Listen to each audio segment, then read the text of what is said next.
안녕하세요. 안녕하세요. 사랑하는 친구들. 오늘도 공과 영성캠프 공과에 오신 여러분을 환영합니다. 오늘 보니까 모세 이야기가 나오네요. 첫 번째 만화를 보면은 모세가 애굽의 왕자가 됐잖아요. 왕자가 되고 싶습니까? 부럽다. 네, 왕자 금수저가 됐어요. 자기 동족을 괴롭히는 애굽 사람을 불로 쳐서 죽이는 바람에 살인자가 돼서 광야로 미디안이라는 땅으로 도망가게 돼요. 도망갔다가 어떻게 돼요? 하나님을 만나서 애굽으로 다시 돌아옵니다. 80살이 돼서 돌아와요. 돌아온 다음에 바로 왕과 싸우는 그런 이야기입니다. 그러면 네. 모세가 하나님을 직접 찾아간 건가요? 오, 좋은 질문이네요. 모세가 하나님을 찾아갔다 이런 말은 성경에 나와 있지 않아요. 하나님이 그냥 모세를 선택했다라고 보는 게 맞지 않나 이런 생각을 합니다. 그러면 하나님이 왜 모세를 택했을까요? 오, 그쵸. 모세를 왜라기보다는 하나님은 그냥 하나님이 일방적으로 딱 택하시는 것 같아요. 자, 두 번째 넘어가 보니까 보세요. 난리가 났어요. 막 재앙이 일어나고 난리가 났습니다. 아주 못생겼죠. 여러분. 독하게 생겼어요. 못생겼다. 그래서 이제 10가지 재앙이 일어나고 넘어가시면 바로가 드디어 못 이겨서 이스라엘 백성을 내보내요. 근데 내보내는데 또 다시 화가 났는지 막 쫓아와요. 이스라엘 백성. 내 앞에가 홍해였어. 그 순간에 홍해가 갈라지는 기적을 경험하고 나가게 되는 거예요. 그래서 이제 중요한 건 이제 애굽을 나가서 이제 가나안 땅이라는 곳으로 가야 돼요. 하나님 거기로 가라고 했거든요. 근데 정찰을 해야 되잖아요. 모르는 땅이니까. 그래서 12명을 보냅니다. 12명을 보냈는데 그 중에 10명이 와 우리는 메뚜기 같아 라고 얘기해요. 또 나머지 2명 여호수아와 갈렙은 우리는 할 수 있다. 우리는 하나님의 백성이기 때문에 할 수 있다. 근데 그거에서 하나님이 안 되겠다. 너희들은 더 광야에서 생활을 해야겠다 라고 하면서 광야로 이어지는 이야기입니다. 여기 선생님들 계시니까 질문을 좀 해드리려고. 왜 이스라엘 사람들은 홍해의 기적을 경험했는데 왜 까먹었을까요? 제 생각에는 예. 사람은 당장 내 눈앞에 있는 건 보게 되잖아요. 그러다 보니까 전에 하나님께서 일으켜주신 기적을 하나도 알지 못하고 지금 당장 두려움 앞에 떨고 있는 거죠. 그래서 무서워서 아예 까먹어버리는 거예요. 기현쌤 어떻게 생각해요? 저는 기억력이 별로 안 나요. 그래서 옛날 일을 잘 기억이 안 나요. 가물가물해서 그때 그 기적이 일어났었나? 아 지금은 안 일어날 것 같아. 그때는 특별했을 거야. 지금은 아닌 것 같아. 라고 약간 믿지 못하는 마음이 생겼어요. 운이 한 번은 좋았지만 두 번은 네, 두 번은 두 번이 없으면 어떡하지? 이런 거. 희근쌤 어떻게? 저는 약간 지호쌤하고 좀 비슷한 의견인데 발등에 불똥 떨어진다는 얘기가 있잖아요. 내 눈앞에 고난이 닥치면 아 내가 전에 비록 이 상황을 해결했었더라도 금세 깜빡하고 뭐이 새로운 고난 앞에서 정신없이 예전에 경험했던 그런 은혜들을 잊고 살아가지 않나 그런 생각이 듭니다. 여러분도 한번 생각해 보셨으면 좋겠습니다. 자, 우리가 이제는 나침반 토크라고 하는 토크를 해보겠습니다. 여기 보시면 몇 페이지일까요? 10페이지에 있는데요. 1번과 2번은 여러분 퀴즈로 풀어주시고 3, 4번 나눠보도록 하겠습니다. 만약에 애굽이 쫓아오고 가로막힌 홍해 앞에 모세처럼 서 있었다면 어떻게 행동했을까요? 개은쌤이랑 어떻게 행동했어요? 저는 혹시 뒤에서 막 군대가 쫓아오잖아요. 그래서 그쵸. 막 저기 수영할 수 있는 사람 혼 이렇게 해서 인원수를 파악한 다음에 최대한 많은 인원수를 그래도 구할 수 있게 약간 2인 1조로 수영할 줄 아는 사람 한 명을 얹어서 막 보내고 주변에 나뭇가지들도 막 이렇게 구해가지고 막 얼른 막 이렇게 막 내몰 것 같아요. 일단 바다로 뒤에 막 쫓아오니까 무서우니까. 되게 전략적이네요. 그러니까 자유형만 배워도 할 수 있나요? 네, 그럼요. 수영할 줄 아세요?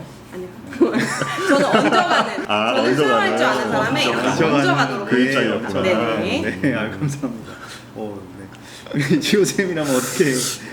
저는 생각해봤는데 방법이 없을 것 같아요. 그냥 앞에서 일단 막고 뒤에서 숨을 수 있는 그런 방법을 찾아서 땅을 판다든지 아니면 물 속에서 잠수를 해서 없는 척 그렇게 하면 되지 않을까라는 생각을 해봤습니다. 희근쌤이랑 어떻게 하죠? 저는 홍해가 이렇게 앞에 있으면 물로 이렇게 갈라져서 도망갈 것 같아요. 그러면 물로 갈라서. 군대가 이제 쫓아갈 거 아니에요. 뭐 예를 들어 오른쪽으로 쫓아갔다 하면 왼쪽은 그래도 살지 않아요. 그런다. 이런 생각을 해봤어요. 근데도 이렇게 둘로 이렇게 갈라지면 어떡하죠? 아 전멸이네요. 그런 방법을 제가 생각을 둘 다 못했네요. 죽는 거 아니에요? 둘 다 죽는 거네요. 둘 다 예 안타깝네요. 저희가 머리를 써서 몇 가지 방법을 생각해봤지만 일단은 죽음을 피할 수가 없네요. 예. 수영을 하든 뭐 땅을 파든 뭐 갈라지든 다 잡혀서 죽을 것 같아요. 근데 이제 이스라엘 백성은 하나님께 순종했더니 믿었더니 홍해가 갈라지는 그런 놀라운 일을 경험했던 여러분도 이렇게 생각해 보시면서 하나님의 말씀을 이렇게 기억했으면 좋겠습니다. 자, 1과는 여기서 마치도록 하겠습니다. 감사합니다. 또 만나요. 또 만나요.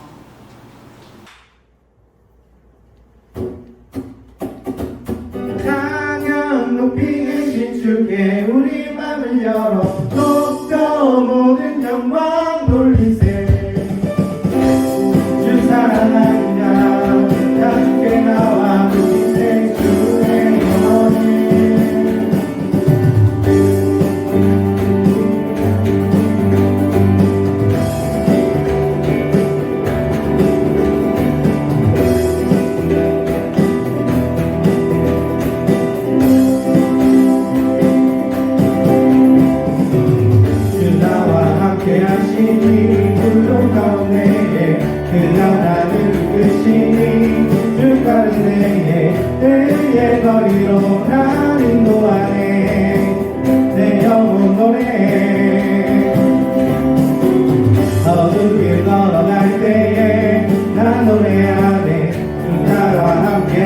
주 사랑에게 그래서 난 나인 자신이 평생 잘 따르리 찬양 높이 계신 주께 우리 맘을 열어 높여 모든 영광 돌리세 주 사랑하는 자 함께 나와 높이세 주의 연애 찬양 높이 계신 주께 우리 맘을 열어 높여 모든 영광 돌리세 주 사랑하는 자 함께 나와 높이세 주의 연애 찬양 높이 계신 주께 영광 우리 주 아버지 주의 나라 주의 영광 영원히 찬양 높이 계신 주께 영광 우리 주 아버지 주의 나라 주의 영광 영원히 찬양 높이 계신 주께 영광 우리 주 아버지 주의 나라 주의 영광 영원히 찬양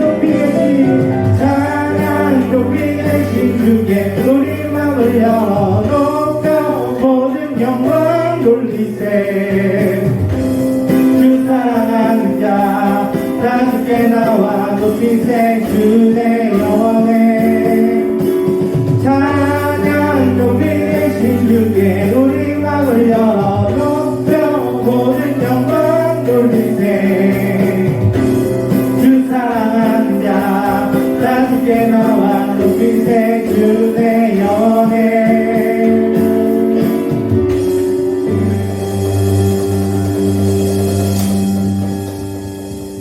안녕하세요 소녀민 친구들. 오늘 말씀 1 첫 번째 시간에 오신 여러분을 예수님의 이름으로 빵빵 축복합니다. 반갑습니다. 자, 우리가 애굽 이스라엘 사람들이 애굽에서 탈출했을 때 그들이 과연 좋은 곳으로 갔어요? 아니면은 어디로 갔어요? 바로 광야로 갑니다.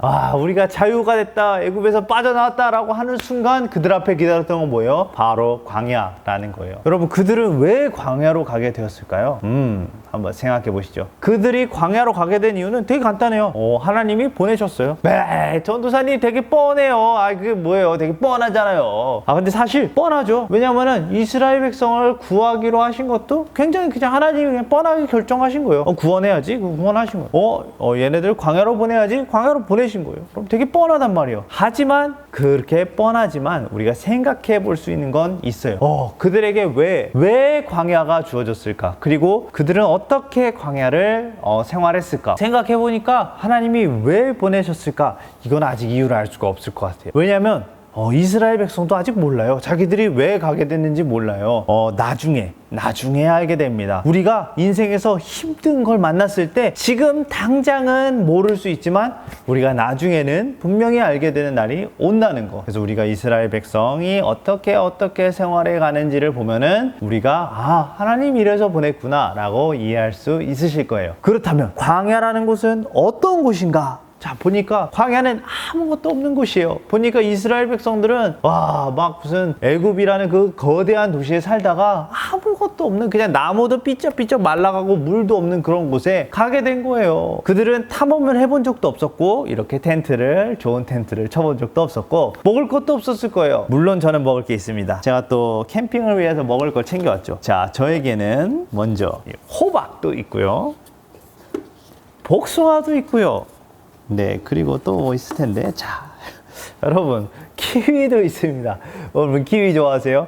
자, 여러분, 저는 이렇게 과일들을 쌓고 나왔는데 이스라엘 백성들도 식량은 있었지만 여러분 금방 떨어졌어요. 그러니까 한마디로 그들이 다 굶어 죽게 생긴 거예요. 그들이 무려 1년, 2년도 아니고 무려 40년을 여기서 보냅니다. 우와, 길다. 왜 이렇게 나쁜 곳에 보낸 거야? 라고 여러분 생각하실 수도 있는데요. 제가 좀 이렇게 다르게 말씀드려 볼게요. 광야 하면 사막 우리 떠올리잖아요. 근데 히브리어, 옛날 히브리 사람들에게 광야란 무슨 뜻이냐 해석을 해보면 뭐냐면 말씀이 있는 곳, 말씀이 있는 장소를 광야라고 했어요. 그러니까 이스라엘 백성이 광야에서 40년을 헤매었다. 그러면 와, 진짜 힘들었겠다. 야, 이게 뭔 고생이야 라고 할 수도 있지만 이스라엘 사람들이 말씀이 있는 곳, 말씀만 있는 곳에서 40년을 돌아다녔다 라고 해보면 어떨까요? 좀 느낌이 다르죠. 와, 그들이 40년 후에 과연 어떻게 됐을까? 우리가 궁금해지게 만드는 겁니다. 제가 이렇게까지 이제 설명을 드렸으면 이렇게 한번 여쭤보고 싶어요. 여러분, 우리 삶의 광야란 어디일까요? 내 삶의 광야란 어디일까요? 아, 전도사님, 저는 공부를 잘하고 싶은데 제 힘으로 안 돼요.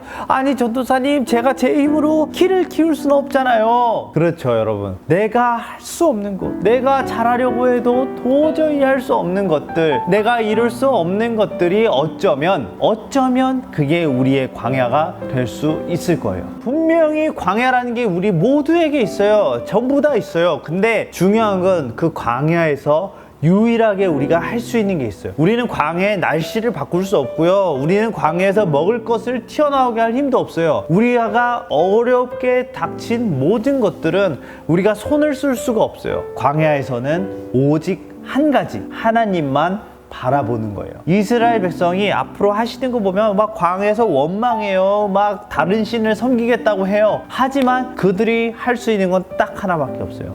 하나님을 예배하는, 하나님을 섬기는 것. 여러분, 우리에게 힘든 일이 올 때가 있거든요. 분명히 와요. 올 때, 그때 우리가 할 수 있는 건 딱 하나예요. 하나님을 붙잡는 것. 하나님을 붙잡는 것, 즉 하나님을 예배하는 것, 하나님을 섬기는 것. 여러분, 그걸 꼭 기억하셨으면 좋겠습니다. 다음 시간에 또 이스라엘이 어떻게 움직여가는지 함께 우리가 보도록 하겠습니다. 감사합니다, 여러분. 또 만나요. 우리 사랑하는 소년부 모든 어린이들과 부모님, 우리 선생님들 사랑하고 축복합니다. 축도 드리겠습니다. 이제는 우리 구주 예수 그리스도의 은혜와 아버지 하나님의 무한하신 사랑하심과 성령 하나님의 위로 역사 교통하심이 우리 사랑하는 소년부 모든 어린이들과 부모님들 위해, 주의 사랑으로 애쓰시는 모든 선생님들 위해 함께 하시옵기를 간절히 축원하옵나이다. 아멘.